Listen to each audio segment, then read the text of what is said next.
Welcome back everyone. Guess what? The iPhone XS came out a couple of years ago and we get to finally talk about it in the later part of 2021. Now, a couple of things have changed with this iPhone. Probably not the craziest thing that we got the new iPhone 13s, and in the used market these prices will go down for the XS.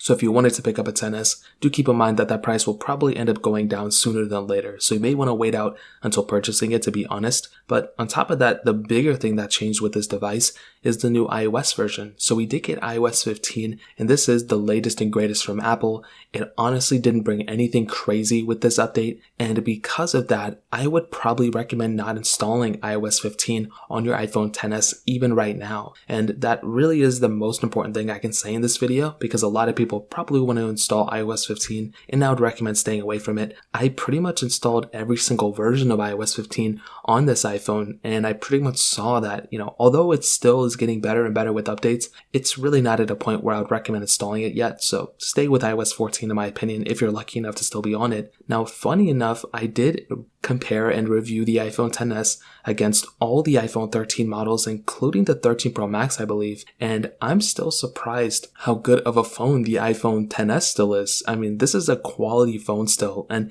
it has a ton of capability. If you're somebody who wants to go buy a phone and pretty much move on with your life, I think the iPhone XS is still a very, very good phone. When I held my iPhone XS and I held my iPhone 13, and I'm flipping through pages and I'm scrolling through and I'm feeling both in the hand, there really isn't a crazy big difference. I think the 13 obviously is better. The 13 Pro is a much better phone in my opinion, but for the basic features that I would typically use on an iPhone, I think an iPhone X is perfectly fine. The XS is just a cherry on top, and with the display of this thing, with the build quality of this thing, I mean, it's crazy how good of a premium phone the iPhone XS still is. I think Apple did a great job with these phones. I love that gold color of the iPhone XS. Obviously, they're pretty much the same thing as, from the XS, the 10, and all these other iPhones. But I think the XS is a really good sweet spot of camera quality, performance. The only thing it's even kind of lacking, in my opinion, is the battery life. The XS was notorious of having a smaller battery than the iPhone X, and it really wasn't a crazy big difference from the predecessor. So I wasn't a humongous fan of the XS. I'm a huge fan of the 10,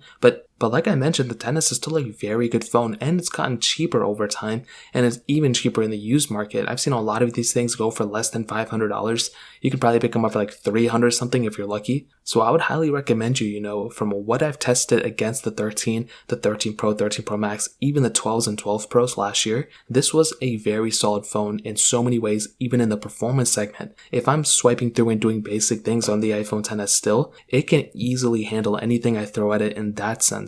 I mean, that's a very capable phone when it comes down to it. So if you're somebody who wants to go and just have kind of like a good performing phone and you don't want to like break the budget, well, definitely the iPhone XS I think would do a pretty good job at that. But if you are somebody who wants to kind of take it up a notch, you may want to go for something like an iPhone 11, iPhone 11 Pro. Those types of things will probably end up doing you better in the long run, just because they are more powerful, they're more up to date, and they are a little bit more, I think, design. And I think they're a little bit more related to an iPhone 13 than an iPhone XS. But what I'll tell you is that if you have an iPhone XS, I would still recommend keeping it. I think it's a tremendous phone with a ton of capability. If you have an iPhone, 13 or something, I wouldn't downgrade to an iPhone XS. But I think Apple did a great job with this phone, and I'm really happy with this device overall. So in terms of that pretty much covers it up. If you guys have any other questions or anything like that, let me know in the comment section below. Hit the like button, that'll mean so much, but definitely hit that subscribe button. More importantly than everything else, I love every single one of you guys. Hopefully I'll catch you guys in the next video. Peace out till then.